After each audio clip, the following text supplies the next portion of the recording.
اعوذ باللہ من الشیطان اللعین الرجیم بسم اللہ الرحمن الرحیم رب اشرح لی صدری ویسر لی امری واحلل عقدۃ من لسانی یفقهوا قولی ان اللہ وملائکتہ یصلون علی النبی یا ایہا الذین آمنوا صلوا علیہ وسلموا تسلیما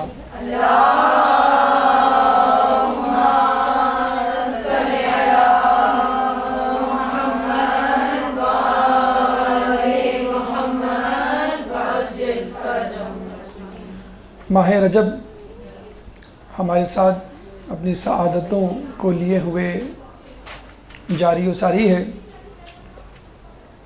اور آپ نے دیکھ لیا ہوگا اب تک جو رجب کے ایام آپ نے گزارے، بہت ہی ڈائنامک، بہت ہی انرجیٹک مہینہ ہے۔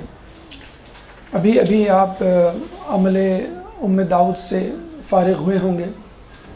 اس سے پہلے ولادت اور شہادت کی تواریخ، اور آئندہ بھی ولادت اور شہادت کی تواریخ جو ہے ہماری منتظر ہے۔ اس مہینے میں یوں تو خوشخبریاں زیادہ ہیں اور غم و حزن کے دن کم ہیں، لیکن بہرحال جو تواریخ شہادت کے حوالے سے، وفات کے حوالے سے اس مہینے میں موجود ہیں، اس میں ایک تاریخ 3 رجب کی امام نقی علیہ السلام کے حوالے سے، اس کے بعد ایک تاریخ جو آج کے دن ہے جناب ابراہیم، وفات کی تاریخ جناب ابراہیم کی، رسول اللہ کے تیسرے صاحبزادے، اور ایک اہم ترین تاریخ 25 رجب جو کہ ہمارے ساتھ میں امام موسیٰ کاظم علیہ السلام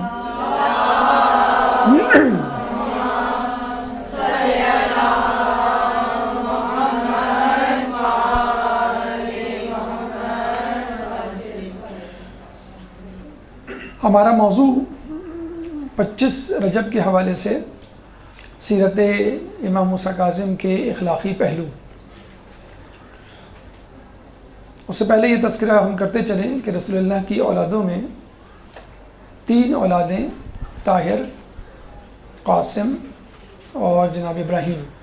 جناب طاہر، جناب قاسم اور جناب ابراہیم 3 اولادیں تھیں، 3 بیٹے تھے۔ جناب طاہر جناب عبداللہ حضرت خدیجہ کے بطن مبارک سے 2 یا 3 سال کی عمر میں انتقال کر گئے مکے میں، جبکہ حضرت ابراہیم مدینے میں 2 یا 3 سال کی عمر میں وفات پا گئے۔ تو رسول اللہ کے تینوں بیٹے بغیر بڑے یعنی نوجوان ہوئے بہت ہی کم عمری میں اس دنیا سے رخصت ہو گئے، اور یوں سمجھ لیجئے کہ اللہ تعالیٰ نے واضح طور پہ اشارہ دے دیا کہ تمہاری نسل تمہارے بیٹوں سے نہیں بلکہ تمہاری بیٹی سے چلے گی۔ اور ہم نے دیکھا کہ اللہ تعالیٰ نے کس طرح دشمنوں کے تیروں کو پلٹا دیا اور ان کے دانتوں کو کھٹا کر دیا، اور جو لوگ رسول اللہ کو ابتر کا طعنہ دیا کرتے تھے وہ خود تاریخ میں ابتر بن کر رہ گئے۔ اس کے بعد ہم دیکھتے ہیں کہ جب جناب سیدہ سے رسول اللہ کی نسل مبارک چلی تو لوگوں نے حد الامکان کوشش کی کہ کسی طرح ان کی نسل کو منقطع کیا جائے اور کسی طرح ان کے خاندان کو آگے نہ بڑھنے دیا جائے، لیکن ہم دیکھتے ہیں کہ پھر بھی نامساعد حالات میں، مشکلات میں، آزمائش میں، مصیبتوں میں اور بہت ہی زحمتوں والے ماحول میں بھی ائمہ نے زندگیاں گزاری اور ان کی نسل جو ہے برقرار رہی۔ یہ بھی ہوا ہے کہ بچپن میں اور کم عمری میں اپنے بچوں کو یعنی امام کو چھوڑ کے گئے اور وہ امامت جو ہے انہوں نے کم سنی میں انجام دی۔ اسی طرح ہمیں ایک نام جو ہے ہمارے ساتھ میں امام کے حوالے سے ہمیں ملتا ہے، ان کی سیرت طیبہ پہ آج ہم روشنی ڈالیں گے اور انشاءاللہ کوشش کریں گے کہ اس سے کچھ موتی اپنی زندگی کے لیے چنیں تاکہ ہماری حیات، ہماری زندگی بھی ہمارے ائمہ کی زندگی کے مطابق اور ان کی پیروی کرتے ہوئے گزرے۔ سب سے پہلے تو ولادت 7 صفر 128 ہجری میں مدینے میں یا مدینے کے قریب ایک علاقے ابوا میں شہادت 25 رجب 183 ہجری، اور یوں آپ کی عمر مبارک 55 سال بنتی ہے، جس میں 35 سال آپ نے امام کے طور پہ بسر کیے، 20 سال اپنے والد کی سرپرستی میں، اور 20 سال کی عمر میں جب آپ کو امامت ملی تو بقیہ 35 سال یعنی 55 سال تک آپ نے دور امامت گزارا۔ والد ہمارے چھٹے امام، امام جعفر صادق علیہ السلام،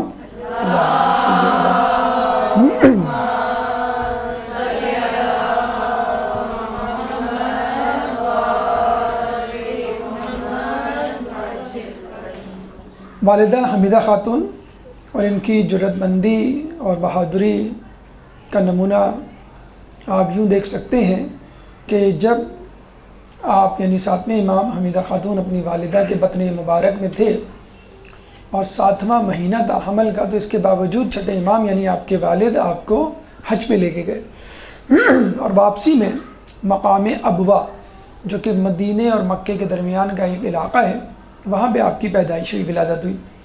آپ یہ دیکھ سکتے ہیں کہ حمل کے دوران بھی تقریباً 2 مہینے اپنے گھر سے دور رہنا، سفر میں رہنا، حج جیسی مشکل ترین عبادت کو جو کہ مشقت اور محنت سے آراستہ ہے، عبارت ہے، اس کو انجام دینا، اور سفر ہی میں واپسی پر امام کی ولادت ہونا، واقعی ایک بہت جرأت مندانہ فیصلہ ہے، قدم ہے، یا بہت ہی بہادری سے زندگی گزارنے کا ایک ہنر ہے۔ آپ کے بہن بھائیوں میں جو اہم ترین ہمیں شخصیت ملتی ہے وہ جناب اسماعیل کی، جو کہ چھٹے امام کے سب سے بڑے صاحبزادے تھے اور تقوی پرہیزگاری میں بہت آگے تھے، اور لوگوں کو یہ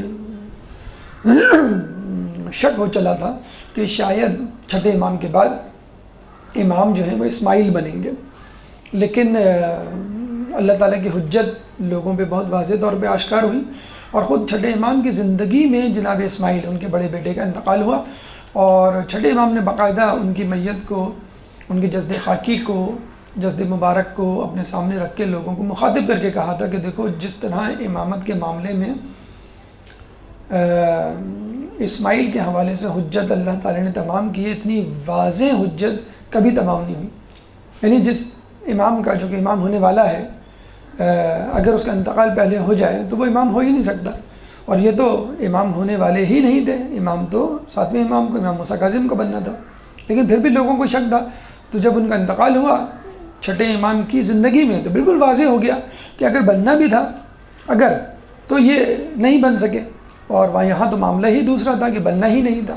خیر، لیکن جو فتنہ ڈالنے والے تھے اور جو کمزور العقیدہ تھے انہوں نے جو ہے اسماعیل کو، جناب اسماعیل کو اپنا امام سمجھے رکھا، حالانکہ وہ اس تہمت سے بہت دور تھے، حالانکہ متقی پرہیزگار شخص تھے، اور ہمیں یہ روایتوں میں بھی ملتا ہے کہ وہ اکثر سفر میں اپنے والد کے ہمراہ ہوتے تھے، اور نجف اشرف جب انہوں نے سفر کیا تو جناب اسماعیل سے یہ کہا حرم امیر المومنین کے پاس کھڑے ہو کر کہ تم جو ہے امیر المومنین کی زیارت پڑھو۔ جب انہوں نے زیارت ختم کی تو کہا کہ اب تم اپنے جد امام حسین علیہ السلام کی زیارت پڑھو۔ انہوں نے کہا کہ امام حسین تو کربلا میں دفن ہے۔ انہوں نے کہا کہ جب قافلہ اسیروں کا یہاں سے گزر رہا تھا تو ہمارے ایک چاہنے والے نے امام حسین کا سر اقدس امیر المومنین کی قبر مبارک کے قریب دفنا دیا تھا۔ اب وہ راس الحسین نامی جو مقام ہے وہ ابھی بھی حرم امیر المومنین میں موجود ہے، جہاں پہ لوگ امام حسین کی زیارت پڑھتے ہیں۔ تو جناب اسماعیل چھٹے امام کے ساتھ تھے، جناب اسماعیل زیارت متقی اور پرہیزگاری میں بالکل نابغہ روزگار تھے، لیکن لوگوں نے غلط طور پہ ان کو امام مشہور کر دیا، اور پھر یہ انشاءاللہ بھی ہم آگے دیکھیں گے کس طرح کہ ان کی اولاد میں سے ایک شخص نے باقاعدہ امام کو قتل کرنے کی سازش بھی کی، 7ویں امام کو، اسی حسد میں، اور وہ ان کی شہادت کا سبب بھی بنا وہ شخص۔ بہرحال اس کے بعد ہم آگے چلتے ہیں، ولادہ اسم کے حوالے سے آ جائیں۔ آپ کا نام موسیٰ تھا، نہ جانے اللہ تعالیٰ کی کیا حکمت تھی، لیکن جو بظاہر علماء اعلام نے حکمتیں اپنی کتابوں میں درج کی ہیں وہ یہ کہ گویا خدا یہ بتلانا چاہتا تھا کہ ایک موسیٰ نبی تھا، ایک موسیٰ نبیوں میں سے تھا جس کو غضبان کے نام سے قرآن نے یاد کیا ہے، یعنی غصہ کرنے والے، غضب کرنے والے۔ اور آپ نے دیکھا ہوگا جب موسیٰ علیہ السلام کوہ طور سے واپس آئے اور پتہ چلا کہ ہارون علیہ السلام نے جو ہے ان کو ایک بری خبر سنائی کہ بہت سارے لوگ جو ہیں وہ آپ کی تبلیغات کو، آپ کے احکامات کو چھوڑ کر منحرف ہو گئے ہیں اور اب وہ آپ کے خدا پہ اب یقین نہیں رکھتے، انہوں نے بچڑے کو خدا بنا لیا۔ تو انہوں نے جو ہے ہارون کو سینے پہ ہاتھ مار کے دھکا دیا اور غصے میں کہا کہ تم نے ایسا نہیں کیوں کرنے دیا؟ انہوں نے کہا کہ میں مجبور تھا، مجھے جو ہے مجھ میں اتنی طاقت نہیں تھی، نہ میرے پاس اتنے لوگ تھے۔ بہرحال موسیٰ علیہ السلام کو اللہ تعالیٰ نے قرآن میں غصے والا ایک جسے کہتے ہیں ایگریسو شخصیت کے طور پہ متعارف کروایا ہے، لیکن یہ موسیٰ یعنی ہمارے امام، ساتویں امام موسیٰ کاظم اتنے زیادہ اللہم صلی علی محمد وعلی محمد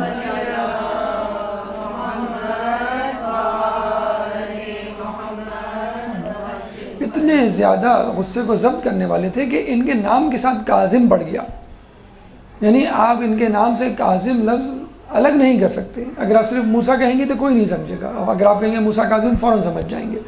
تو کاظم کا لفظ جو ہے جیسے زین العابدین کا لفظ ہے، جیسے امام علی رضا کا لفظ ہے، تو یہ دونوں جب مرکب ملتے ہیں تو فوراً امام کی شخصیت جو ہے ذہن میں آ جاتی ہے۔ تو اتنے زیادہ غصے کو ضبط کرنے والے تھے کہ آپ کا نام جو ہے وہ امام موسیٰ کاظم یعنی لقب پڑ گیا۔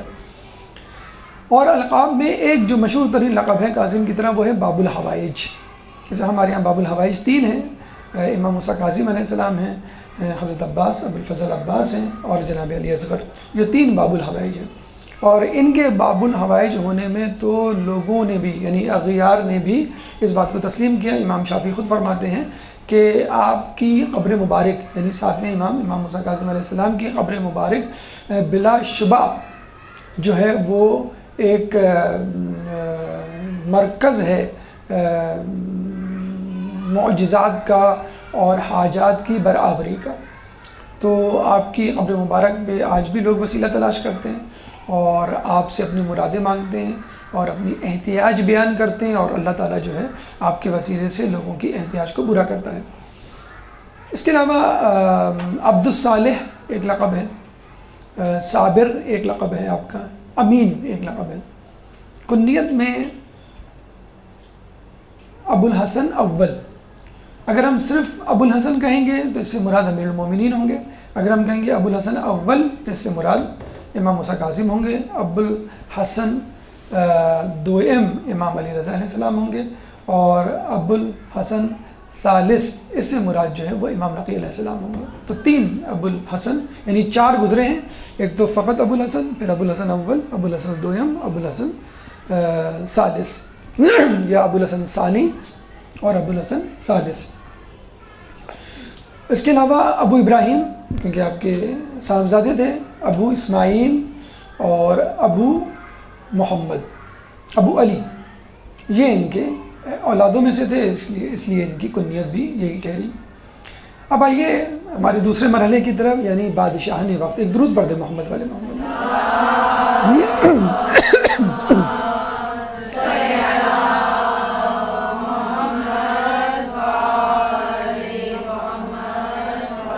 آپ کے دور میں آخری بادشاہ مروانی شاہ کا مروان حمار تھا، انتہائی بے وقوف، انتہائی عیاش اور اتنا زیادہ احمق کہ اس کے نام کے آگے حمار لگ گیا۔ حمار عربی میں گدھے کو کہتے ہیں، اور ہمارے یہاں اگر کسی کو بیوقوف کہنا ہو تو اس کو ہم کہتے ہیں گدھا، کہ تم جو ہے گدھے ہو۔ تو اتنا بے وقوف، اتنا احمق وہ بادشاہ تھا کہ اس کے نام کے آگے ہی حمار لگ گیا، مروان حمار۔ اس کے بعد مروانی شاہ کا خاتمہ ہوا اور بنو عباس کا پہلا بادشاہ صفح جو ہے وہ مسند خلافت پہ متمکن ہوا۔ انتہائی شقی القلب نام تھا، اس لیے اس کا نام ہی صفح پڑ گیا۔ تیسرا بادشاہ منصور الدوانقی، انتہائی ظالم، انتہائی شقی، اور یہی وہ ملعون شخص تھا جس نے ہمارے چھٹے امام کو، امام جعفر صادق علیہ السلام کو زہر دیا تھا۔ منصور الدوانقی کے بعد مہدی عباس کا نام آتا ہے۔ اچھا ہم آپ کو بتاتے چلیں کہ جب لوگوں نے یہ دیکھا کہ ہمارے امام کے مقابلے میں خلفاء ہمارے خلیفہ یا خلیفۃ المسلمین یا حکمران جو ہیں بالکل تقابل کے قابل نہیں ہیں، یعنی کہاں مذہب اہل بیت کے ائمہ کی شخصیت اور ان کی طہارت اور ان کی علمیت اور ان کے معجزے اور کرامات، اور کہاں ہمارے فاسق و فاجر شخصیات۔ تو لوگوں کو مشوش کرنے کے لیے، تشکیک میں ڈالنے کے لیے، شک میں ڈالنے کے لیے انہوں نے کیا کیا، اپنی اولادوں کے نام مہدی، ہادی اس طرح کے رکھنے شروع کر دیے تاکہ لوگوں میں کنفیوژن پیدا ہو۔ اس طرح ہمارے یہاں روایتوں میں ہے کہ آخری جو امام ہوگا وہ دنیا کو عدل سے بھر دے گا، جیسے یہ ظلم سے بھری ہوئی تھی، وہ مہدی ہوگا۔ تو انہوں نے اپنی اولادوں کا نام مہدی اور ہادی اور اس قسم کے القابات منتخب کر کے رکھنے شروع کر دیے۔ مہدی عباس ایک بادشاہ ان کا گزرا، بنو عباس کا، 10 سال تک اس نے حکومت کی، انتہائی جابر شخصیت تھا، اور کہتے ہیں کہ اس نے ایک دفعہ جو ہے وہ امام موسیٰ کاظم علیہ السلام کو قتل کرنے کی سازش بھی کی تھی، لیکن جب اس نے ان کو قید میں ڈالا تو اسی رات امیر المومنین اس کے خواب میں آئے اور اس کو تنبیہ کی، ڈرایا دھمکایا، پھر کہیں جا کے اس نے فوراً دوسرے دن اٹھ کر مسلم بن محمد بن قحطبہ نامی شخص تھا، حمید بن قحطبہ نامی شخص تھا جو بہت ہی جابر ظالم تھا، اس کے ذریعے کہا کہ تم ان کو قتل نہ کرو۔ مجھے خواب میں امیر المومنین آئے اور انہوں نے مجھے بہت ڈانٹا، سرزنش کی۔ مہدی کے بعد جو بادشاہ بنا وہ تھا ہادی، لیکن ہادی جو ہے فقط 1 سال جو ہے وہ حکومت کر سکا۔ اس کے بعد جو بادشاہ بنا سب جانتے ہیں، ہارون رشید، کہ جس نے خود امام موسیٰ کاظم علیہ السلام کو زہر دیا۔ انتہائی ظالم، انتہائی چال باز، انتہائی سیاست باز بادشاہ تھا۔ ہارون رشید کے بارے میں کہا جاتا ہے اس نے نہ صرف 7ویں امام کو شہید کیا، قتل کیا، بلکہ نفس زکیہ کے بھائی عبداللہ کو زندہ دیوار میں چنوا دیا۔ اور اتنا ظالم بادشاہ تھا کہ جب خود قتل کرتے تھک جاتا تو اپنے دوستوں کو حکم دیا کرتا تھا، اور باقاعدہ ان کو کہا کرتا تھا کہ تمہاری دوستی اور محبت کا معیار کیا ہے مجھ سے۔ لوگ یہی کہا کرتے تھے کہ ہم جو ہے آپ کے لیے جان قربان کرنے کے لیے تیار ہیں۔ تو ہارون رشید کا ایک دوست تھا حمید بن قحطبہ۔ حمید بن قحطبہ کے بارے میں ملتا ہے کہ اس کا ایک دوست ایک دفعہ اس سے ملنے کے لیے آیا، تو وہ ماہ رمضان تھا اور دوپہر کا وقت تھا اور وہ کھانے پہ بیٹھا ہوا تھا۔ تو حمید بن قحطبہ، اچھا اس زمانے میں آپ جتنے ظالم ہوں، اہل بیت پہ جتنا ظلم کرتے ہوں، لیکن نماز روزے کے سب پابند ہوا کرتے تھے، کیونکہ اس زمانے میں نماز روزہ ایک فیشن تھا۔ مطلب فیشن کیا تھا کہ جو یہ نہیں کرے گا وہ عام عوام سے کٹ جائے گا۔ آج کل تو الٹا معاملہ ہے، لیکن اس زمانے میں ایسا نہیں تھا۔ داڑھی رکھنا، حجاب کرنا، نماز پڑھنا، روزہ رکھنا، یہ سب اسٹریم لائن فیچرز کہلاتے تھے اپنے آپ کو اپ ٹو ڈیٹ رکھنے کے لیے۔ بلکہ یہ بھی ہوا کرتا تھا کہ جو غیر مسلم ہوتے تھے وہ بھی اپنی وضاقتہ جو ہے مسلمانوں کی سی بنا لیا کرتے تھے۔ آج کل تو الٹا معاملہ ہے کہ مسلمان جو ہے اپنی وضاقتہ جو ہے، اپنی شکل و صورت جو ہے وہ غیر مسلموں جیسی بناتے ہیں تاکہ آپ کو غیر مسلموں میں ایڈجسٹ کرنے میں آسانی ہو، لیکن اس زمانے میں ایسا نہیں تھا۔ اس زمانے میں تو اسلام عروج پہ تھا، خوشحالی جو ہے وہ بغداد اور عرب علاقوں کے جو ہے وہ قدم چوم رہی تھی، تو لوگ جو ہے اپنے آپ کو مسلمان ظاہر کرتے تھے، اور بہت سارے لوگ تو جان بوجھ کے مسلمان ہو جاتے تھے تاکہ ٹیکس یعنی جزیہ سے بچ سکے۔ تو اس زمانے میں ایک عام آدمی بھی بھرپور طور پہ اسلام پہ عمل کرتا ہوا نظر آتا تھا، اور وہ جتنا زیادہ عمل کرتا تھا اتنا زیادہ خلیفہ کے قریب ہوتا تھا، لیکن شرط یہ ہوتی تھی کہ آپ کو اہل بیت اور ان کے ماننے والوں سے نفرت کا اظہار کرنا ہے، بس یہ مسئلہ ہوتا تھا۔ اور بادشاہ کے لیے آپ جو چاہیں آپ کو قربانی دینی ہے۔ حمید بن قحطبہ جو ہے وہ ماہ رمضان میں دوپہر کا کھانا کھا رہا تھا۔ جب اس کا دوست پہنچا تو اس کے دوست نے کہا کہ اے حمید، تو ماہ رمضان میں کھانا کھا رہا ہے؟ تو اس نے کہا کہ اس شخص کا روزے رکھنے کا کوئی فائدہ نہیں کہ جس کو اپنے بخشنے کی کوئی امید نہ ہو۔ اس نے کہا تو نے ایسا کیا گناہ کیا کہ تیرے بخشنے کی کوئی امید نہیں اور تو نے نماز روزے بھی چھوڑ دیے؟ تو پھر اس نے جو ہے بتانا شروع کیا کہ ایک دفعہ میں سو رہا تھا اور مجھے جو ہے سوتے میں سے ہارون رشید نے بلوایا۔ اچھا اس زمانے میں اگر بادشاہ سوتے میں سے کسی کو بلوا لے تو بس سمجھ لیں کہ یا تو وہ خود قتل ہونے جا رہا ہے یا اسے کسی کو قتل کرنا ہے۔ یہ نہایت خطرناک کام کے لیے بلایا جاتا تھا سوتے میں۔ تو سوتے میں مجھے بلایا، جب میں پہنچا تو اس نے مجھ سے کہا کہ تم مجھ سے محبت کرتے ہو؟ کہ ہاں میں آپ سے محبت کرتا ہوں۔ اچھا اس زمانے میں یہ ہوتا تھا کہ بادشاہ سے کے قریب ہونے کے لیے انسان سب کچھ کر گزرتا تھا، اور کچھ لوگ تو مجبور ہوتے تھے، اگر نہیں مانیں گے تو بھی مارے جائیں گے، اگر بادشاہ کا حکم نہیں بھی مانیں گے تو بھی مارے جائیں گے، اور ویسے بھی لوگ تیار رہتے تھے قریب ہونے کے لیے۔ تو اس نے کہا کہ میں آپ کو جو ہوں مال و دولت سے زیادہ چاہتا ہوں۔ تو ہارون نے یہ کہہ کے اس کو بھیج دیا۔ کہتے ہیں تھوڑی دیر بعد پھر اپنے غلام کو بھیجا کہ اس کو بلا کے لاؤ۔ جب واپس آیا تو وہ پریشان ہو گیا کہ اب دوبارہ کیوں بلایا؟ ہارون نے وہی سوال کیا۔ اب وہ سمجھ گیا کہ یہ چاہتا ہے کہ میں اس سے مزید محبت کا اظہار کروں، تو اس نے کہا کہ میں آپ کو اپنی اولاد سے بھی زیادہ چاہتا ہوں، یعنی اپنے گھر والوں سے، اہل و عیال سے بھی زیادہ چاہتا ہوں، یعنی اپنے گھر والے بھی قربان کرنے کے لیے تیار ہوں۔ تو ہارون رشید نے کہا اچھا ٹھیک ہے، جب ضرورت ہوگی میں تمہیں بلا لوں گا۔ چلا گیا یہ۔ کچھ دیر کے بعد پھر دوبارہ اس نے غلام کو بھیجا کہ دوبارہ بلا کے لاؤ۔ حمید بن عتبہ دوبارہ آیا اور ہارون نے دوبارہ پوچھا کہ تم مجھے کتنا چاہتے ہو؟ اب وہ سمجھ گیا کہ ہارون جو ہے میری آخری حدوں کو دیکھنا چاہتا ہے، تو اس نے ہارون سے کہا کہ میں آپ کو اپنے دین سے زیادہ چاہتا ہوں، یعنی اپنا دین بھی قربان کرنے کے لیے تیار ہوں۔ تو ہارون نے کہا کہ اچھا اگر ایسا ہے تو میرے غلام کے ساتھ چلے جاؤ اور جو یہ کہے اس پہ عمل کرو۔ غلام نے تلوار ہاتھ میں لی اور اس حمید بن عتبہ کو لے کے چلا۔ ایک گھر میں پہنچا تو وہاں گھر میں جو ہے وہ عجیب خستہ حالی تھی، بوسیدگی تھی۔ 3 کمرے موجود تھے، تینوں پہ قفل لگا ہوا تھا۔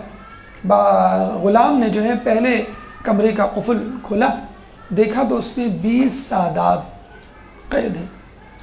غلام نے کہا کہ یہ لو تلوار، ان 20 کے 20 افراد کو قتل کر دو۔ پھر اس نے تلوار لے کے ایک ایک کو قتل کرنا شروع کیا اور قتل کر کر کے کنویں میں پھینکتا جاتا۔ تو اس زمانے میں یہی ہوا کرتا تھا۔ تو حمید بن عتبہ نے 20 کے 20 سادات کا سر قلم کیا اور تمام کے تمام لوگوں کو کنویں میں ڈال دیا۔ اس زمانے میں کنویں تقریباً ہر گھر میں ہوتے تھے پانی کے لیے، لیکن بعض اوقات وہ اس مقصد کے لیے بھی استعمال کیے جاتے تھے۔ اس کے بعد غلام نے دوسرا کمرہ کھولا اور اس میں بھی 20 سادات، اور کہا ان کو بھی قتل کر دو۔ اس نے تلوار لی اور 20 کے 20 افراد کو ایک ایک کر کے قتل کرنا شروع کیا، اور پھر اس کے بعد تمام لوگوں کو کنویں میں پھینک دیا، لاشوں کو۔ پھر غلام نے تیسرا قفل کھولا، اس میں بھی 20 سادات۔ اس نے پھر دوبارہ تلوار لے کے ان سب کا سر قلم کرنا شروع کیا۔ جب 19 کو قتل کر چکا تو 20واں شخص ایک بوڑھا ضعیف تھا۔ اس نے صرف یہ کہا کہ تم قیامت کے دن ہمارے جد رسول اللہ کو کیا منہ دکھاؤ گے؟ بس یہ کہنا تھا۔ وہ کانپنے لگا حمید بن عتبہ، لیکن اس نے کانپتے ہاتھوں سے اس بوڑھے ضعیف شخص کو بھی قتل کر دیا۔ اور اس کے بعد، اور وہ دن تھا اور آج کا دن، یعنی حمید بن عتبہ کہتا ہے کہ اس کے بعد سے مجھ میں بالکل جو ہے امید کی کرن ختم ہو گئی میرے اندر کہ میں بخشا جاؤں گا۔ تو وہ دن ہے اور آج کا دن ہے، نہ میں نماز پڑھتا ہوں، میں نہ روزہ رکھتا ہوں۔ تو یہ وہ حمید بن عتبہ تھا کہ جس نے اپنی آخرت جو ہے برباد کر دی بادشاہ کے لیے، اور اسی کو جو ہے وہ مہدی عباس نے جو ہے وہ حکم دیا تھا اور پھر بعد میں حکم واپس لے لیا تھا۔ تو ہارون رشید انتہائی ظالم بادشاہ تھا، خود کئی لوگوں کا قاتل تھا۔ اس کے علاوہ زکیہ، نفس زکیہ کے بھائی عبداللہ کو زندہ زندان میں، دیوار میں، محل کی دیوار میں چنوا دیا تھا۔ اس کے علاوہ حمید بن عتبہ کے ذریعے 60 افراد کے قتل کا ذمہ دار۔ اس کے علاوہ انتہائی ظالم اور شقی امام مظلوم کی قبر مبارک پہ بیری کا درخت ہوا کرتا تھا، ایک سایہ دار درخت۔ ویسے بھی سایہ دار درخت جو ہے بہت اچھا سمجھا جاتا ہے، اسے کٹوانے والے کو، کاٹنے والے کو بہت برا بھلا کہا جاتا ہے کہ اگر یہ پھل نہیں دے رہا تو کم از کم سایہ دے رہا ہے، اپنے نیچے بیٹھنے والوں کو آرام اور سستانے کے لیے ایک جگہ فراہم کر رہا ہے۔ بیری کا درخت، حالانکہ بیری کے درخت کی باقاعدہ حدیث موجود ہے کہ بیری کا درخت کٹوانے والے پر اللہ کی لعنت، یعنی بیری کا درخت اتنا زیادہ رسول اللہ کو پسند تھا، اور باقاعدہ حدیث ہے کہ اس کو کاٹنے والے پہ، کٹوانے والے پہ اللہ کی لعنت۔ علم دوست تاریخ میں مشہور تو ہے، لیکن علم دوستی جو ہے فقط اپنے ذاتی مفاد کے لیے استعمال کیا کرتا تھا۔ اپنی باپ کی مدخولہ کنیز سے جب اس نے نکاح کیا اور لوگوں نے روکا تو اس نے فوراً جو ہے وہ اپنے زر خرید علماء سے جو ہے رابطہ کیا، تو انہوں نے کہا کہ کنیز کی گواہی جو ہے وہ قابل قبول نہیں، تو آپ اسے نکاح کر سکتے۔ اسی طرح ایک کنیز سے بغیر عدت کے جب نکاح کیا، لوگوں نے روکا تو اس نے پھر دوبارہ فتویٰ جو ہے وہ خریدنے کی کوشش کی، تو فتویٰ ملا کہ آپ اس کو اپنے بیٹے کو ہبہ کر دیں اور اپنے بیٹے کو کہیں کہ وہ آپ کو ہبہ کر دیں، ہبہ کرنے کی صورت میں عدت نہیں ہوا کرتی۔ تو یہ طریقہ کار ہوا کرتا تھا اس کا کہ کسی طرح جو ہے اپنے ذاتی مفادات کو پورا کرنے کے لیے لوگوں کو، علماء کو، ان کے فتوے کو استعمال کیا جائے۔ کوشش اس کی پوری ہوا کرتی تھی کہ کسی طرح امام کو، اہل بیت کو، ان کے خانوادے کو گاہے بگاہے لوگوں کے سامنے کسی نہ کسی طریقے سے توہین اور حقارت کا نشانہ بنائے۔ ایک دفعہ امام کے پاس گیا اور امام سے کہنے لگا کہ آپ کیسے کہہ سکتے ہیں کہ رسول اللہ کی نسل جو ہے وہ بی بی سیدہ سے چلی، حالانکہ نسل تو جو ہے وہ مردوں سے، لڑکوں سے، بیٹوں سے چلتی ہے۔ تو آپ نے جواب دیا کہ اگر نسل بیٹوں ہی سے چلا کرتی تو عیسیٰ علیہ السلام اپنی ماں کے وسیلے سے ابراہیم علیہ السلام کی اولاد کیسے ٹھہرے، اور جس طرح عیسیٰ علیہ السلام اپنے ماں کے وسیلے سے اولاد ٹھہرائے جا سکتے ہیں ابراہیم علیہ السلام کی نسل سے، تو ہم بھی جو ہے رسول اللہ کی نسل سے ایک درود پڑھ دیں۔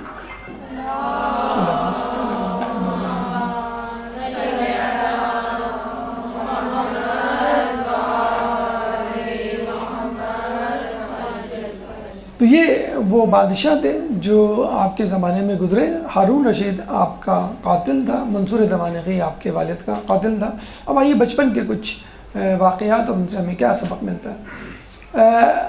چھٹے امام سے جب کسی نے سوال کیا کھیل کود کا اور بچپنے کا اور امامت کا، تو آپ نے جواب دیا کہ ہم کھیل کود کے لیے پیدا نہیں ہوئے۔ اچھا، اتفاق سے کچھ ہی دنوں بعد لوگوں نے دیکھا کہ آپ کے صاحبزادے امام موسیٰ کاظم جو ہیں، جو اس وقت 3 سال کے تھے، بکری کے بچے کو پکڑ کے لا رہے ہیں۔ تو لوگوں نے، جو کمزور العقیدہ افراد تھے، ان کو ایک موقع ہاتھ آ گیا کہ بھئی آپ تو کہا کرتے تھے کہ امام جو ہے وہ کھیل کود کے لیے نہیں پیدا ہوئے، آپ کے صاحبزادے کیا کر رہے ہیں؟ تو جب وہ قریب آئے تو پتہ چلا وہ بکری کے بچے کو اشارہ کر رہے ہیں زمین کی طرف، کہہ کے کہ تم سجدہ کیوں نہیں کرتی؟ یعنی اگر امام کسی جانور سے کھیل بھی رہا ہے تو دیکھا جائے تو وہ کھیل میں ان کو دین سکھا رہا ہے۔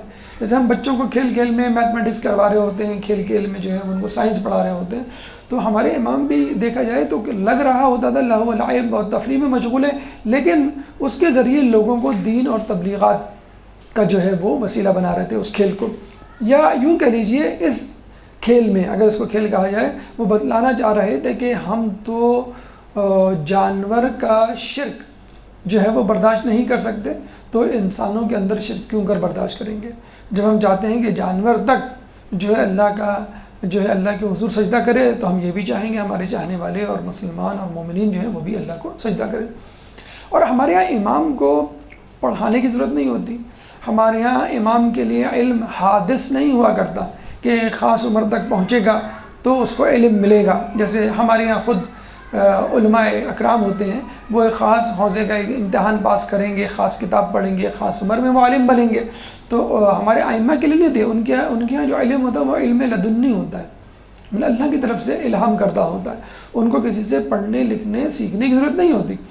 تو یہ بھی بحث عبث ہے کہ وہ جوانی میں علم حاصل کریں گے، ادھیڑ میں یا بچپن میں، وہ ہمیشہ سے عالم ہوتے ہیں۔ چنانچہ ان کی عمر فقط 5 سال تھی کہ جب جو ہے 5ویں اور چھٹے امام کے شاگرد امام ابو حنیفہ آئے اور آپ سے، یعنی چھٹے امام سے مسئلہ جبر و تقدیر، مسئلہ جبر و تفویض پوچھا، جس کا تذکرہ ہم نے پہلے بھی کیا تھا۔ جبر یعنی زندگی مکمل طور پہ کمپلشن ہے، ایک جبر ہے، مجبوری ہے، آپ کچھ نہیں کر سکتے، اور تفویض کیا ہے؟ آپ کو آزادی ہے، آپ جو چاہیں کریں، کوئی آپ کو نہیں روک سکتا، خدا نخواستہ خدا بھی نہیں روک سکتا، خدا نخواستہ آپ کی تقدیر بھی آپ کو نہیں روک سکتی۔ تو امام نے یہ کہا تھا لا جبر ولا تفویض ولکن امر بین الامرین، کہ زندگی نہ تو جبر ہے اور نہ ہی تفویض ہے، یہ تو ان دونوں کے درمیان کی چیز ہے۔ تو یہی جواب جو ہے ہمارے 7ویں امام موسیٰ کاظم علیہ السلام نے بھی دیا، فقط ان کی عمر اس وقت 5 سال تھی، یعنی اس سے پہلے کہ چھٹے امام اس سوال کا جواب دیتے، 7ویں امام نے جو اس وقت 5 سال کی عمر کے تھے جواب دیا۔ تو لوگوں کو بتلا دیا کہ ہماری فہم و فراست 3 سال اور 5 سال میں بھی وہی ہے کہ جو لوگوں کی ایک بڑی عمر زانو تلمس طے کرنے کے بعد بھی نہیں ہوتی۔ اسی طرح امام ابو حنیفہ ہی نے آپ سے ایک دفعہ سوال کیا، جب وہ نماز پڑھ رہے تھے ایسی جگہ پہ جہاں لوگ آگے سے آگے آ جا رہے تھے، تو آپ سے سوال کیا کہ آپ ایسی جگہ نماز کیوں پڑھ رہے ہیں جہاں لوگ آ جا رہے ہیں، آپ کے اور اللہ کے درمیان ایک رابطہ ہے وہ منقطع ہو رہا ہے، وہ ٹوٹ رہا ہے، وہ کمزور پڑ رہا ہے. تو انہوں نے کہا امام کا اشارہ جو ہے وہ قرآن کی آیت کی طرح تھے کہ انا نحن اقرب حبل الورید، کہ ہم جو ہے تمہاری رگے جان سے بھی زیادہ، کیروٹیڈ آرٹری جسے کہتے ہیں، رگے جان سے بھی زیادہ قریب ہیں. تو امام نے کہا کہ جب میرا خدا میری رگے جان سے بھی زیادہ قریب ہے تو کوئی شخص میرے اور خدا کے درمیان کیسے حائل ہو سکتا ہے. تو ہماری امام کی نمازوں میں نہ تو کوئی خارجی انسان حائل ہو سکتا ہے، نہ ہی کوئی خارجی تیر. آپ نے دیکھا تھا نا کہ امام امیر المومنین کو جب تیر لگا تھا اور نکالنے لگے تھے تو انہوں نے کہا کہ ابھی نہ نکالو، مجھے نماز پڑھنے دو. جب نماز پڑھنی شروع کی اور جب تیر نکالا گیا ان کو پتہ بھی نہ چلا. تو اس کا مطلب ہے کہ خارجی امور ہمارے چوتھے امام سے ہمیں ملتا ہے پانچویں امام سے، کہ جب وہ نماز پڑھنے کھڑے ہوئے تو دیکھا جو ہے وہاں پہ ان کا بیٹا جو ہے وہ جل رہا ہے اور امام کو پتہ بھی نہیں چلا. اسی طرح گھر میں ایک دفعہ بیٹا جو ہے کنویں میں گرا ہوا ہے، اسی طرح گھر میں آگ لگی تو ان کو اس کا بھی ہوش نہیں تھا. تو جب امام یا کوئی شخص اللہ سے قریب ہوتا ہے تو اس کو دنیا و ما فیہا کی کوئی خبر نہیں ہوتی. امام کے بچپن کے تیور دیکھ کر، یعنی جیسے ہم کہتے ہیں نا کہ بھئی یہ بچہ جو ہے بڑا ہو کے سائنسدان بنے گا، یہ بچہ جو ہے وہ بڑا ہو کے ڈاکٹر بنے گا یا انجینئر بنے گا یا فلاسفر بنے گا، کیونکہ بچپن سے کچھ نشانیاں، کچھ علامات ظاہر ہو جاتی ہیں. تو اسی طرح امام کو دیکھ کے اس زمانے کے لوگ پہچان گئے تھے کہ یہ بہت دور رس اور دانشور قسم کی شخصیت بننے والے ہیں. تو بادشاہ کو بھی احساس ہو گیا تھا کہ جو 3 سال میں بکری کو سجدہ کرنے کا کہے، جو 5 سال میں جبر و تفویض کا مسئلے کو حل کرے، جو بچپنے میں جو ہے اپنے آپ کو اور اللہ تعالیٰ کو اتنا قریب تر کر دے اپنے آپ کو اللہ تعالیٰ سے کہ کوئی اور اس کے درمیان حائل نہ ہو سکے، تو یقیناً یہ بڑا ہو کر اتنی اہم شخصیت بن سکتا ہے کہ لوگ اس کے ارد گرد جمع ہو جائیں. ہو سکتا ہے خود یہ ہماری خلافت میں رکاوٹ بن جائے، چنانچہ اس کو گرفتار کر لیا جائے، اس کو قتل کر دیا جائے. تو جیسے ہی ہمارے چھٹے امام کا انتقال ہوتا ہے، ان کی شہادت ہوتی ہے، فوراً بادشاہ مدینہ کے حاکم سلیمان کو کہتا ہے کہ اس بچے کو گرفتار کر کے لے آؤ. نہیں، بلکہ یہ نہیں کہتا ہے، وہ یہ کہتا ہے کہ چھٹے امام کا جو وصی ہے اس کو گرفتار کر کے لے آؤ. یعنی ان کا جو جانشین ہے یا ان کے بعد جو ہے جن کو انہوں نے اپنے امور تفویض کیے ہیں اس کو پکڑ کے لے آؤ. تو ظاہر سی بات ہے اس زمانے میں یہی ہوا کرتا تھا کہ جو بیٹا ہوا کرتا تھا اس کو امور تفویض کیے جاتے تھے، اور امام نے بتلا بھی دیا تھا کہ ہمارا امام جو ہے وہ شہادت سے پہلے بتلا دیا کرتا ہے کہ میرے بعد امام کون ہوگا. تو لوگوں نے کہا کہ آپ ان کی وصیت پڑھ لیں، جس کو بھی انہوں نے وصی بنایا ہوگا وہ جو ہے آپ اس کو گرفتار کر کے لے جائیں اگر آپ سمجھتے ہیں وہ آپ کی راہ میں رکاوٹ بننے والا ہے. تو جب وصیت کھولی گئی تو پتہ چلا کہ ہمارے چھٹے امام نے اپنے بعد اپنے امور کا نگران 5 لوگوں کو بنایا تھا، جس میں سب سے پہلا نام کس کا تھا؟ خود منصور دوانقی کا تھا، منصور دوانقی کا تھا، جس نے قتل کروایا تھا چھٹے امام کو. پہلا نام منصور دوانقی کا تھا، اور وہ کس طرح اپنے آپ کو قتل کر لے. پھر دوسرا نام سلیمان حاکم مدینہ، جو خود جو گرفتار کرنے کے لیے آیا تھا، جو حاکم مدینہ تھا، اس کا نام تھا، وہ اس کو کیسے قتل کروا دے. پھر تیسرا نام ابو الافتح، جو ان کے بیٹے تھے چھٹے امام کے، ان کا تھا. پھر امام موسیٰ کاظم علیہ السلام کا نام تھا 5واں، اور چوتھا، اور پھر چھٹا جو ہے وہ نام تھا حمیدہ خاتون، ان کی والدہ کا. تو 5 لوگوں کو، اب 5 لوگ بھی امام نے اس طرح اس ویرائٹی سے، اس ورسٹیلٹی سے جمع کیے تھے کہ وہ سب کو نہیں قتل کر سکتا تھا. مطلب ایک عورت کو قتل کرنا بڑی عجیب سی بات ہے عرب معاشرے میں، کسی عورت سے دشمنی نکالنا، پھر خود اپنے آپ کو قتل کرنا، پھر اپنے گورنر کو قتل کرنا. تو وہ عجیب جو ہے وہ گڑبڑا گیا اور پریشان ہو گیا، اور امام کی ذہانت کی داد دیے بغیر نہیں رہ سکا، اور پھر اس نے جو ہے وہ 7ویں امام کو گرفتار کرنے کا ارادہ جو ہے وہ ترک کر دیا. ایک درود پڑھ دے محمد علیہ محمد.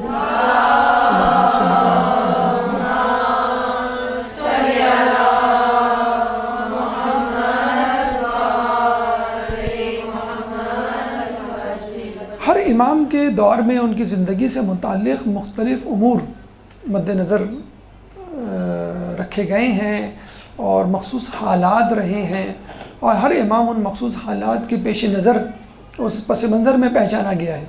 تو جب بھی ہمارے 7ویں امام کا تذکرہ آتا ہے تو سب سے زیادہ جو چیز یا مصیبت یا آزمائش ان کی ہمیں ملتی ہے تاریخ کی کتابوں میں اور ہماری نظروں کے سامنے ہمارے ذہن میں اجاگر ہوتی ہے، سب سے پہلی اور اہم ترین مصیبت، اور وہ کیا تھی؟ گرفتاری، اسیری، زندان میں قید ہونا۔ 14 سال زندان میں قید رہے اور بہت ہی بدتر جیل میں قید رہے، لیکن آپ یہ دیکھیے کہ 7ویں امام کی زندگی میں جب بھی ہم واقعات سناتے ہیں تو زیادہ تر واقعات زندان کے واقعات ہوتے ہیں۔ حالانکہ دیکھا جائے ہم میں سے کسی کو زندان میں ڈال دیا جائے تو ہم یہ کہیں گے ہمارا ٹائم ویسٹ ہو رہا ہے، اگر ہم کسی طرح یہاں سے نکل کھڑے ہوں تو پھر ہم لوگوں کے لیے کچھ کر سکتے ہیں، ہم جو ہے وہ لوگوں کی تبلیغات کر سکتے ہیں، ان کے دین کو ٹھیک کر سکتے ہیں، اپنا پیغام پہنچا سکتے ہیں۔ لیکن امام اپنے کام میں لگے رہتے تھے۔ ہمارے ائمہ کا کام کیا ہوتا تھا؟ اللہ کو راضی رکھنا، اس کی اطاعت کرنا اور عبادت کرنا۔ تو کچھ لوگ کہتے ہیں کہ 3 مرتبہ گرفتار کیا، کوئی کہتا ہے کہ 2 مرتبہ گرفتار کیا۔ بہرحال پہلی مرتبہ جو گرفتاری امام کی عمل میں آئی وہ اس طرح آئی کہ ہارون رشید جو ہے وہ مدینے میں تھا اور قبر رسول پہ تھا، قبر رسول پہ امام موسیٰ کاظم بھی موجود تھے۔ تو ہارون رشید نے اپنی رشتہ داری جتلانے کے لیے بلند آواز سے رسول اللہ کی قبر کی طرف دیکھ کر جو ہے وہ پکارنا چاہا، یا ابن العم، یعنی میرے چچا کے بیٹے۔ حضرت عباس کی نسل سے، جو حضرت عباس رسول اللہ کے چچا تھے، ان کی نسل سے بنو عباس تھی۔ نعرہ تو یہی لگایا تھا کہ ہم جو ہیں وہ ہم جو ہیں اہل بیت پر مظالم کا بدلہ لینے آئے، لیکن جب وہ آ گئے مسند خلافت میں تو بھول گئے۔ تو رسول اللہ، ظاہر بات ہے کہ ابو طالب ان کے چچا، حضرت عباس ان کے چچا، تو وہ کزن ہوئے دیکھا جائے۔ جب اس نے یہ رشتہ داری جتلانی چاہی تو امام موسیٰ کاظم علیہ السلام نے فوراً کہا یا ابتا، یعنی اے میرے والد۔ تو وہ چچا تھے اور یہ والد، ان کے لیے والد تھے رسول اللہ امام کے لیے، اور ہارون کے لیے چچا تھے۔ تو ظاہر سی بات ہے کون سا رشتہ زیادہ قریب ہوگا؟ والد کا۔ تو وہ جو ہے چراغ پا ہو کے رہ گیا۔ جب وہ پہلے ہارون کو آیت مباہلہ کی تلاوت کر کے دلیل دے چکے تھے، پہلے تو انہوں نے کہا تھا کہ عیسیٰ علیہ السلام مریم علیہ السلام کی وساطت سے ذریت قرار پائے، ابراہیم علیہ السلام کی، ہم بی بی سیدہ کے وسیلے سے۔ پھر انہوں نے آیت مباہلہ کا ریفرنس دیا تھا، حوالہ دیا تھا، ابناءنا و ابناءکم، کہ تم اپنے بیٹوں کو لاؤ، ہم اپنے بیٹوں کو لائیں۔ تو ہمارے بیٹے کون ہیں؟ حسن حسین۔ تو اسی طرح جو ہے امام نے ابتا کا لفظ استعمال کیا کہ ہم ان کے بیٹے ہیں، وہ ہمارے باپ ہیں۔ تو سب کے سامنے جب امام نے اس طرح کہا وہ اپنی بزرگی، اپنی چالاکی، اپنی قربت کا اظہار کرنے پہ تلا ہوا تھا لوگوں کے سامنے، حج کا موقع تھا۔ جب امام نے یہ کہا تو بہت چراغ پا ہو گیا اور اس نے فوراً امام کو جو ہے وہ گرفتار کرنے کا حکم دیا۔ جب گرفتار کر کے لایا اور اس نے جو ہے زندان میں ڈالا تو ایک چال اور چلی کہ ان پہ میں ایک تہمت کا الزام بھی لگاؤں۔ تو ایک کنیز، خوبصورت کنیز کو جو ہے وہ زندان میں داخل کر دیا۔ کہتے ہیں کہ کنیز جو ہے وہ ان کو کوشش کرتی تھی کس طرح اپنی طرف مائل کرنے کی، لیکن وہ مسلسل اپنی عبادت میں مصروف رہتے تھے۔ اور جب صبح ہوئی اور جب ہارون رشید کے ساتھیوں نے جا کے دروازہ کھولا تو پتہ چلا کہ امام ایک کونے میں سجدے میں ہے، کنیز ایک کونے میں سجدے میں ہے، اور سبوح قدوس کی آواز آ رہی ہے۔ اللہم صلی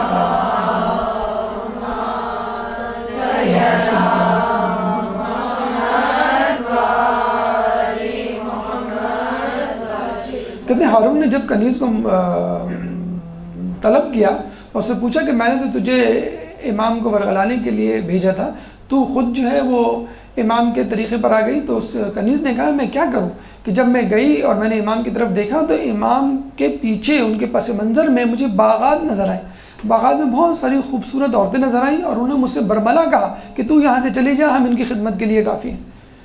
اور اتنی زیادہ عبادت امام کیا کرتے تھے کہ عبادت کے علاوہ ان کو کسی چیز سے سروکار ہی نہیں تھا، چنانچہ میرا دل بھی جو ہے خود بخود عبادت کی طرف مائل ہو گیا۔ کہتے ہیں کہ امام ہارون رشید نے دوبارہ اس کو زندان میں ڈلوا دیا کہ اس کو میں باہر نکالوں گا تو یہ امام کی معجزات اور کرامات کی باتیں لوگوں کو بتائے گی اور یہ جو ہے امام اور زیادہ مشہور ہو جائیں گے۔ بہرحال تو جب ہارون نے یہ دیکھا، اچھا یہ بھی کہا جاتا ہے کہ اس نے خواب میں امیر المومنین یا رسول اللہ کو دیکھا اور جو ہے وہ گھبرا کر جو ہے امام کو چھوڑنے کا جو اس نے حکم دیا کہ ان کو چھوڑ دو، اور اگر ان کو ہم نے گرفتار کر لیا تو میرے اوپر ایک مصیبت آ جائے گی۔ بہرحال اچھا، کہتے ہیں کہ امام کو جب پہلی مرتبہ لے جائے جا رہے تھے اور لوگوں نے رونا دھونا مچایا تو امام نے صاف کہہ دیا تھا کہ میں اس وقت قتل نہیں کیا جاؤں گا، لیکن جب میں دوبارہ لے جایا جاؤں گا تو قتل کر دیا جاؤں گا۔ تو اچھا، یہ بھی کہتے ہیں کہ جس جیل میں قید کیا تھا اس میں بہت زیادہ تالے لگے ہوئے تھے، پہرے لگے ہوئے تھے، اور اس کے ساتھ ایک مسجد بھی تھی۔ تو لوگ جو ہیں وہ آپس میں باتیں کر رہے تھے، تو امام کا ایک چاہنے والا کھڑا ہوا تھا، تو جس نے گرفتار کیا تھا وہ کسی شخص سے عربی ادب پہ گفتگو کر رہا تھا۔ تو امام کے چاہنے والے نے کہا کہ وائے ہو تم پر، تم جو ہے عربی ادب پہ گفتگو کر رہے ہو، اس وقت تو تمہاری ضرورت ہے کہ تم امام کے موضوع پر گفتگو کرو گے جن کو تم نے قید میں ڈالا ہوا ہے۔ تو وہ بڑا غصے میں آئے، کہنے لگے تمہیں کیسے پتا؟ کہنے لگے بس مجھے معلوم ہے، اور دیکھو امام جو ہے وہ جب چاہیں قید سے چھٹ سکتے ہیں، ان کے لیے کوئی مسئلہ ہی نہیں ہے۔ تو اس نے کہا وہ کیسے؟ کہنے لگا وہ دیکھو۔ تو پتہ چلا کہ سامنے ایک شخص جو ہے وہ نماز پڑھ رہا ہے، بڑے بزرگ شخصیت، باروب شخصیت، اور جب یہ شخص جس نے قید کیا تھا وہ آگے جا کے دیکھنے لگا کون شخص ہے، تو وہ امام موسیٰ کاظم تھے۔ کہنے لگا آپ کیسے باہر آ گئے؟ کہنے لگا ہم بااجازت خداوندی باہر آ گئے، تو ہمیں کتنا ہی قید کر لو، اگر ہم چاہیں تو ہم قید سے باہر آ سکتے ہیں۔ پھر جب اس نے ہارون کو یہ سب کچھ بتایا تو اس نے کہا کہ ہمارا بھانڈا پھوٹ جائے گا، اور امام نے کہہ دیا تھا کہ ہم جو ہے اس دفعہ قتل نہیں کیے جائیں گے۔ تو کسی طرح امام کو جو ہے چھوڑا۔ دوسری مرتبہ کس طرح ان کو اسیر کیا گیا، جو ان کی شہادت پہ متنج ہوا، کہ جیسے میں نے آپ کو بتایا ان کے بھائی تھے اسماعیل، بڑے بھائی، تو وہ تو متقی پرہیزگار تھے، اور ان پہ جو ہے لوگوں نے امامت کا لیبل لگا کے ان کو امام ماننا شروع کر دیا تھا، حالانکہ انہوں نے نہیں کہا تھا کسی کو۔ جب ان کا انتقال ہو گیا تو ان کے بیٹے تھے محمد بن اسماعیل، یہ جو بیٹا تھا یہ منحرف تھا، یہ حسد کا شکار تھا، اور یہ امام موسیٰ کاظم کو پسند نہیں کرتا تھا۔ چنانچہ یہ کوشش میں لگا رہتا تھا کسی طرح آپ کو تکلیف پہنچائے۔ ہارون رشید نے اپنے وزیر سے کہلوایا کہ جاؤ جا کے معلوم کرو کہ امام موسیٰ کاظم علیہ السلام کے خاندان میں کون ایسا شخص ہے جس کو ہم خرید سکتے ہیں۔ تو جب تحقیق کی تو پتہ چلا کہ محمد بن اسماعیل، ان کے بڑے بھائی جو تھے اسماعیل، جن کو لوگ امام کہا کرتے تھے، جن کی امامت کے اسماعیلی اور بہری قائل ہیں، اور یہ 17ویں امام تک ایک ساتھ تھے۔ 17ویں امام تک ان کو ہم اسماعیلی کہا کرتے تھے۔ 17ویں امام کے بعد ان میں پھر دوبارہ تنازع شروع ہوا، وہاں سے اسماعیلی الگ ہو گئے اور بہری الگ ہو گئے۔ اسماعیلیوں کو آغا خانی بھی کہا جاتا ہے اور بہری الگ ہو گئے۔ بہرحال یہ امام جعفر علیہ السلام کے بڑے بیٹے اسماعیل کو امام ماننے والوں میں سے ہیں۔ بہرحال تو ان کا بھتیجا محمد بن اسماعیل وہ جو ہے دنیا پرست تھا اور امام کا دشمن بھی تھا۔ تو ہارون نے اپنے وزیر سے کہلوایا کہ کسی طرح اس کو میرے پاس بھیجو۔ تو وزیر نے جو ہے ہارون کے ان کو بلایا کہ تم میرے پاس آ جاؤ۔ تو محمد بن اسماعیل یہ بتلانے کے لیے کہ میں جو ہوں وہ کسی برے کام، بری نیت سے نہیں جا رہا ہوں، میں تو بس بلانے پہ جا رہا ہوں۔ تو یہ امام کے پاس آیا اور کہنے لگا امام مجھے جو ہے وہ بغداد طلب کیا ہے، بادشاہ کے وزیر نے بلایا ہے اور یہ کہا ہے کہ بادشاہ تم سے ملنا چاہتا ہے۔ تو امام جو ہے وہ ارادہ بھاپ گئے۔ تو امام نے فوراً جو ہے وہ 400 درہم منگوائے اور اس کے ہاتھ میں رکھے۔ پھر اس کے بعد 400 درہم منگائے، پھر 400، 3 مرتبہ درہموں کی تھیلیاں اور کچھ دینار بھی دیے۔ امام موسیٰ کاظم علیہ السلام کے بارے میں کہا جاتا ہے کہ اگر کوئی شخص امام کے پاس جاتا اور امام کچھ دیتے اور پھر وہ کہیں اور کسی سے مانگتا ہوا نظر آتا تو لوگ کہتے کہ ارے عجیب شخص ہے کہ تجھ کو تو امام موسیٰ کاظم نے دیا ہے، اس کے بعد بھی لوگوں سے مانگ رہا ہے۔ اتنا زیادہ لوگوں کو وہ عطا کیا کرتے تھے۔ تو یہ جب گیا امام نے اس کو 3 مرتبہ تھیلیاں دی۔ تو اس نے جو ہے وہ امام سے کہا کہ مجھے جو ہے وہ بادشاہ نے طلب کیا ہے، آپ مجھے کوئی نصیحت کریں گے؟ تو امام نے کہا کہ دیکھ اپنے ہاتھوں کو ہمارے خون سے رنگین نہ کرنا اور ہمارے بچوں کو یتیم نہ کرنا۔ تو اس نے کہا نہیں آپ یہ کیسی بات کر رہے ہیں، میں ایسا جو ہوں کبھی بھی نہیں کر سکتا۔ تو اس نے کہا، امام نے پھر دوبارہ یہی جملہ دہرایا کہ اپنے ہاتھوں کو ہمارے خون سے رنگین نہ کرنا۔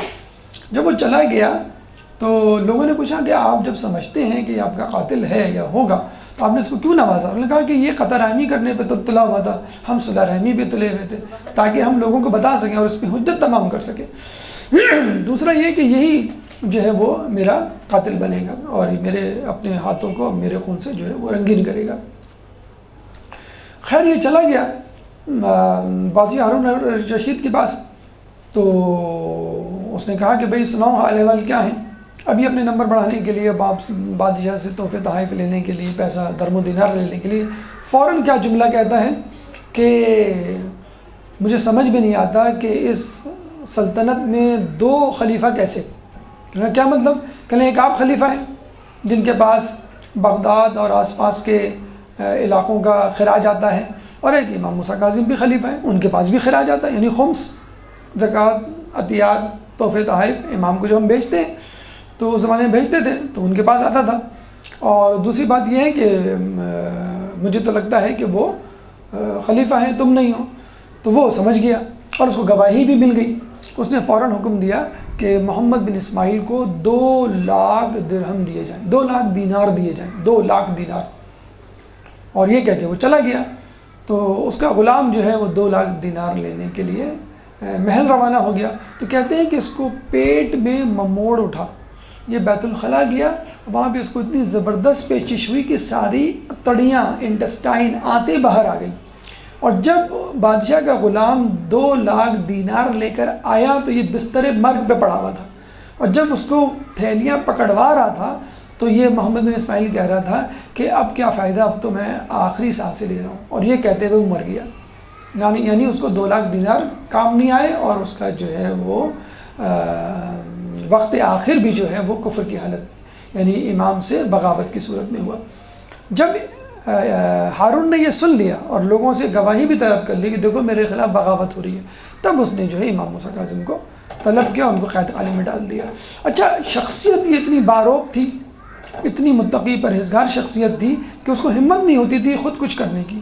تو اس نے کیا کیا کہ بصرے میں اپنے چچا زاد عیسیٰ ابن جعفر کو کہا کہ ان کو تم اپنے قید خانے میں ڈال لو۔ وہ بہت عیاش لہو لعب کا دل دادہ انسان تھا۔ روزانہ رقص و سرور کی محفلیں ہوتی تھیں، موسیقی بجائی جاتی تھی روزانہ۔ امام کہتے تھے کہ وہ دن میرے لیے بہت ہی برے گزرے کہ جو میں نے وہاں گزارے، اور رقص و سرور کی موسیقی کی آوازیں میرے کانوں میں ٹکراتی تھی۔ اچھا، یہ خود یہ خفل ڈالتا تھا، وہاں بیٹھا رہتا تھا، دیکھتا رہتا تھا امام کو، لیکن کچھ دنوں کے بعد جو ہے اس کا رویہ تبدیل ہو گیا۔ کہنے لگے کہ یہ شخص ہر وقت عبادت کرتا رہتا ہے، فجر کے بعد سے جو سجدے میں جاتا ہے تو ظہر کی نماز کے وقت اٹھاتا ہے، پھر ظہر کی نماز کے بعد جو سجدے میں جاتا ہے تو مغربین میں۔ اچھا، کسی نے نعوذ باللہ یہ بھی کہا کہ یہ فجر کے بعد جو سجدے میں جاتے ہیں تو سو جاتے ہیں، تو اگر یہ سو جاتے تو ظہر سے پہلے وضو کرتے، وضو بھی نہیں کرتے، تو اس کا مطلب ہے کہ وضو نہیں ٹوٹا، سوئے بھی نہیں۔ تو اچھا، پھر وہ قریب جا کے سنتا بھی تھا کہ یہ سجدے میں کیا پڑھ رہے ہیں، دعائیں کیا پڑھ رہے ہیں۔ تو اس نے کہا 1 سال گزر گیا، میں نے آج تک ہارون کے خلاف کوئی بد دعا نہیں سنی، اپنے دشمنوں کے خلاف۔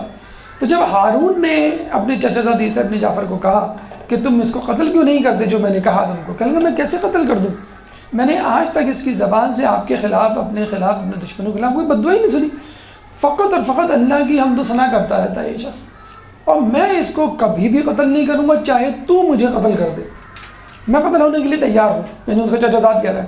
اب ہارون جو ہے وہ بڑا سٹ پٹایا کہ اب میں کیا کروں، اب میں کس کو کہوں، یہ میرا جو ہے قریبی رشتہ دار تھا۔ اب اس نے جو ہے ایک اور شخص کا انتخاب کیا، فضل بن ربیع، جو بغداد میں ہوا کرتا تھا، اس کی زندان میں ڈالا، اور فضل بن ربیع سے جو ہے وہ لیتا رہا اپڈیٹس۔ لیکن فضل بن ربیع بھی کچھ مہینوں کے بعد، کچھ دنوں کے بعد تبدیل ہو گیا، کہنے لگا نہیں، انتہائی پاک باز، انتہائی جو ہے وہ آپ عبادت گزار شخص ہے، اس کو قتل کرنا تو فضول ہے، اور یہ کسی طرح بھی آپ کی حکومت کے خلاف نہیں ہے۔ ہارون کو جو ڈر تھا وہ کیا ڈر تھا کہ میری حکومت کے خلاف کوئی فوج تیار کر رہے ہیں، کہ نہیں تمہاری حکومت کے خلاف تو ہو نہیں سکتا، یہ تو ہر وقت عبادت میں مشغول رہتا ہے۔ اب ہارون پھر پریشان، اب میں کس کو دوں؟ تو ایک شخص تھا۔ اچھا، اس دوران جو ہے ہارون نے کہتے ہیں کہ 50 کسی سے مشورہ کیا، مجھے کوئی ایسے وہ دلا دو افراد کہ جن کا دین ایمان سے کوئی تعلق نہ ہو۔ جیسے میں نے آپ کو بتایا اس زمانے میں اسلام سے وابستگی، تعلق جوڑنا بہت اچھا سمجھا جاتا تھا، بادشاہ کے قریب بھی ہوتے تھے اور آپ جو ہے وہ درم و دینار بھی آپ کو ملتے تھے، لیکن وہ ظاہری طور پہ نماز روزہ کرنے والے، اہل بیت سے نفرت کرنا ضروری تھا۔ تو کسی نے کہا کہ میرے پاس 50 جنگجو، سپاہی، جاہل اور دیہاتی قسم کے لوگ ہیں جن کو کچھ نہیں پتا، کھانا پینا بس ان کو کھانا، جس جانور ہے جانور کو کھانا پینا دے دو، بس گھوڑا ہے گدھا ہے تو کافی ہے تمہارے لیے۔ تو ہارون نے بلایا ان 50 تو دیکھا بالکل حبشی اور سیاہ فام اور جاہل اور اجڑ گنوار قسم کے، جن کو دین دنیا کا کچھ بھی نہیں پتا تھا۔ تو ہارون نے 2-3 دن تک ان کو خوب کھانا پینا دیا، اور 2-3 دن بعد پوچھتا کہ بھئی تمہارا خدا کون؟ کہیں گے ہمیں نہیں معلوم، کہیں گے تمہارا رسول کون؟ ہمیں نہیں معلوم، کہیں گے یہ تو بہت اچھے لوگ ہیں، اگر میں نے ان کو بھیج دیا قتل کرنے کے لیے تو لوگ ان کو پاگل ہی کہیں گے زیادہ سے زیادہ، ان کا کوئی درم و دینار ہی وہی نہیں ہے، دین درہم۔ تو اس نے جو ہے فوراً بھیجا زندان کی طرف، جاؤ ان 50 افراد کو کہو کہ یہ امام کو قتل کرنے کے لیے ٹوٹ پڑے تلواروں کے ساتھ۔ اب یہ 50 افراد جب زندان میں گئے، اب انتظار کر رہے ہیں کبھی سجدے سے سر اٹھائیں، کب سجدے سے سر اٹھائیں تو ان کا سر قلم کریں یا خدا نخواستہ، تو وہ سجدے میں بڑے دیر بعد سر اٹھایا تو پھر دعا مانگنا شروع۔ تو وہ پریشانی، یہ کیا کر رہی ہے؟ اپنا ڈیفینس، ابھی جنگجو آدمی بھی کسی سے لڑتا ہے تو وہ یہ دیکھتا نہیں میں سامنے والے کو مارنے جا رہا ہوں تو اپنا ڈیفینس تو کرے، وہ اپنا ڈیفینس نہیں، اپنی عبادت میں مشغول۔ تو وہ 50 کے 50 سجدے میں گر گئے۔ اللہم صلی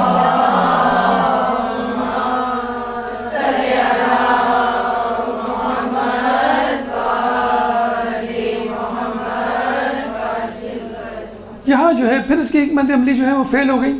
پھر بڑی مشکل سے اس کو ایک شخص ملا، قدار بن سلف، عبد الرحمن ابن ملجم جیسے لوگ آپ کو ملے جاتے ہیں کہیں نہ کہیں۔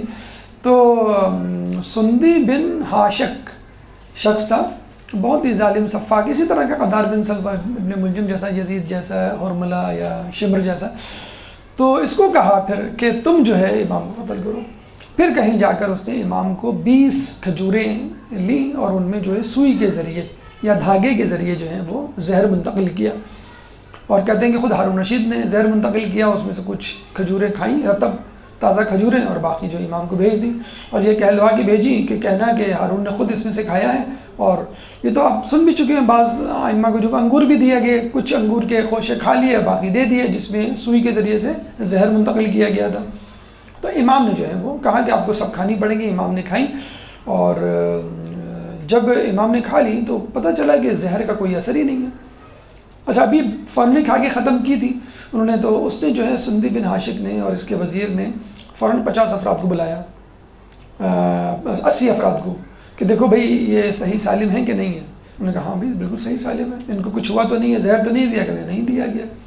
تو آپ گواہی دیں گے لوگوں کے سامنے اگر جو ہے وہ ان کا انتقال ہو جاتا ہے تو یہ ہماری طرف سے تو قتل تو نہیں ہے؟ انہوں نے نہیں، ہمیں تو کچھ بھی نظر نہیں آ رہا۔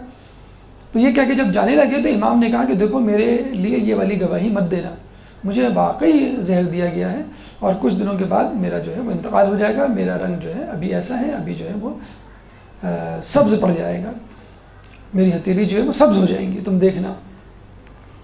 تو پھر لوگوں نے دیکھا کہ ان کی ہتھیلی واقعی سبز ہوئی۔ ادھر سندی بن ہاشک جو ہے وہ پھر بھی ایک شچ و پنج میں تھا کہ پتہ نہیں امام نے کھجوریں کھائی ہیں کہ نہیں کھائی ہیں، پتہ نہیں ان کا انتقال ہوگا کہ نہیں، یہ مریں گے نہیں، وغیرہ وغیرہ۔ تو اس ظالم ملعون نے کیا کیا، ایک چادر لی اور امام کو اس میں لٹا دیا، اور چادر کو دونوں طرف سے لپیٹنا شروع کیا، جیسے ہم گیلے تولیے کو کسی کپڑے میں ڈال کے لپیٹتے ہیں، دونوں طرف سے ٹوسٹ کرتے ہیں تاکہ وہ پانی جذب ہو جائے۔ اس طرح امام کے جسد خاکی کو اس نے، امام کے جسم مبارک کو اس چادر میں لپیٹ کے موڑنا شروع کیا دونوں طرف سے، کہ امام کو تکلیف اس حد تک ہو کہ ان کا دم گھٹ جائے، ان کا سانس رک جائے، اور ساتھ ہی ساتھ جسم پر کوئی نشان بھی نہ آئے۔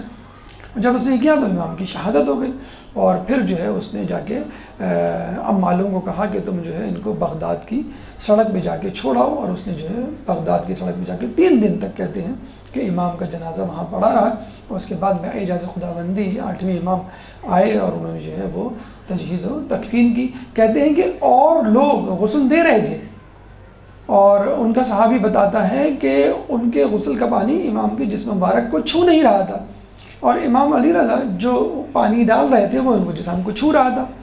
جو کفن وہ پہنا رہے تھے وہ کفن ان کے جسم کو نہیں لگتا، لیکن امام علی رضا جو کفن پہنا رہے تھے وہ ان کے جسم کو لگتا تھا. تو یوں اس طرح انہوں نے غسل بھی دیا اور کفن بھی دیا، اور قبر میں بھی امام علی رضا علیہ السلام نے اتارا. ایک درود پڑھ دے محمد والے محمد. اللہم صلی اللہ علیہ.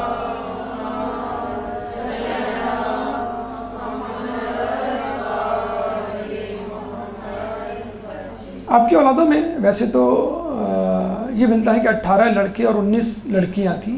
جو مشہور ترین اولاد ہے وہ ہمارے 8ویں امام علی رضا علیہ السلام ہیں، اور ایک بی بی معصومہ قم کا آپ نے نام سنا ہوگا، جو 1 سال کی جدائی کے بعد اپنے بھائی امام علی رضا علیہ السلام کی تلاش میں گئی تھی خراسان، اور رستے میں جو ہے بیمار پڑ گئیں. اس کے بعد ان کو قم لایا گیا اور 17 دن کے اندر ان کا جو ہے وہ انتقال ہو گیا.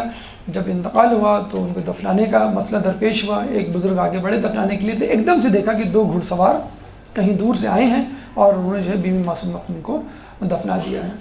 ان کے اصحاب میں جو ہمیں نام ملتے ہیں وہ علی بن یقطین کے ملتے ہیں، صفوان بن جمال کے ملتے ہیں، ایک بشر حافی اور ایک جو ہے بہلول دانا. علی بن یقطین کو باقاعدہ طور پہ انہوں نے اجازت دی تھی کہ تم بادشاہ کی جو ہے وہ وزارت کو سنبھالو اور اپنے چاہنے والوں کو، مذہب اہل بیت پہ چلنے والوں کو جو ہے وہ امداد پہنچاؤ اور ان کی مدد کرو.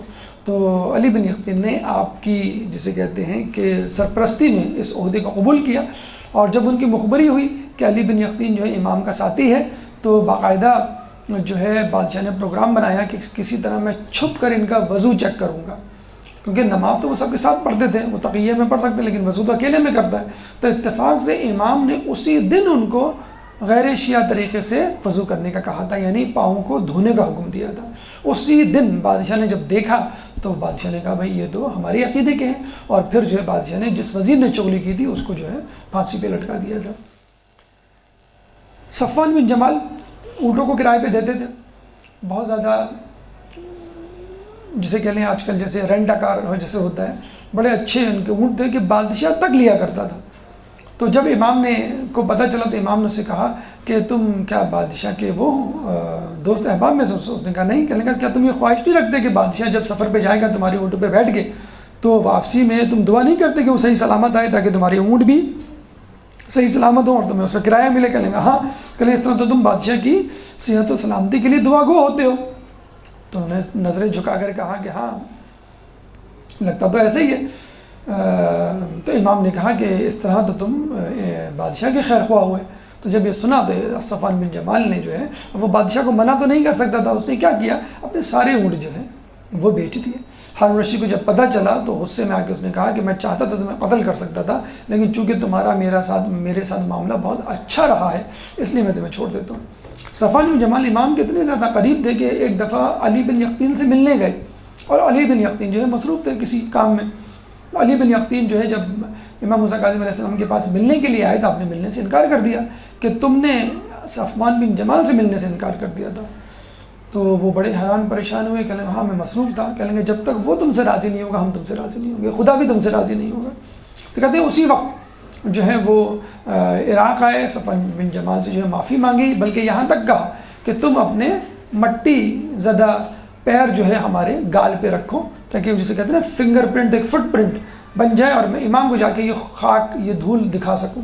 تو پہلے تو انہوں نے جسے کہتے ہیں کہ منع کیا، انہوں نے پھر مجبور کیا گیا تو انہوں نے جو ہے ایسا کیا اور پھر امام کو جا کے بتایا، پھر امام راضی ہوئے. تو آپ نے دیکھا کہ ایک وزیر ہے، منسٹر ہے بادشاہ کے دربار میں، جیسے آج کل کا M N A M P ہے، اور ایک اونٹ بیچنے والا ہے عام بزنس میں، تو امام کو اس کی رضامندی کا کتنا خیال. تو ہمیں بھی جو ہے وہ کسی کے سٹیٹس سے اور کسی کی ویلتھ سے، کسی کے جاہ و جلال سے مرعوب نہیں ہونا چاہیے. اگر مرعوب ہونا ہے تو لوگوں کے تقویٰ پرہیزگاری سے ہو. اس طرح بشر حافی کے بارے میں ملتا ہے. دیکھیں جب انسان کا دل پلٹنا ہو تو کیسے پلٹ جاتا ہے کہ جب اس کی کنیز جو ہے کوڑا ڈالنے آئی باہر تو امام نے اس سے پوچھا، جب دروازہ کھلا تو میوزک کی آواز آئی تو امام نے پوچھا کہ تیرا آقا جو ہے وہ آزاد ہے کہ غلام ہے؟ اس نے کہا غلام کیوں ہوا، وہ تو آزاد ہے. تو امام نے کہا واقعی وہ آزاد لگتا ہے تمام چیزوں سے، مطلب اللہ تعالیٰ کی اس سے بھی غلامی سے بھی آزاد ہے گویا. تو وہ جب گئی اپنے آقا کو بتلانے کے لیے، وہ سمجھ گیا کہ یہ امام ہوں گے یا کوئی بہت بزرگ شخصیت ہے اور یہ بہت گہرا جملہ ہے. کہتے ہیں کہ وہ ننگے پیر جو ہے وہ امام کے پاس دوڑے اور امام سے جو ہے وہ معافی مانگی اور اللہ سے توبہ کی. پھر عمر بھر جو ہے وہ ننگے پیر رہے، اس لیے ان کا نام جو ہے وہ بشر حافی پڑ گیا. ایک صحابی جو ہے وہ بہلول دانہ ہمیں ملتے ہیں کہ جو 2 افراد کے ساتھ امام سے ملنے کے لیے زندان میں. تو امام کا بظاہر رابطہ تو منقطع ہو گیا تھا، لیکن کسی نہ کسی طرح وہ ہدایات تو دے رہے تھے. تو کہتے ہیں کہ انہوں نے ایک ٹھیکری پہ جو ہے اپنا ایک پرچی پہ جو ہے لکھ کے بھیجا اپنا مسئلہ کہ ہم 3 کیا کریں.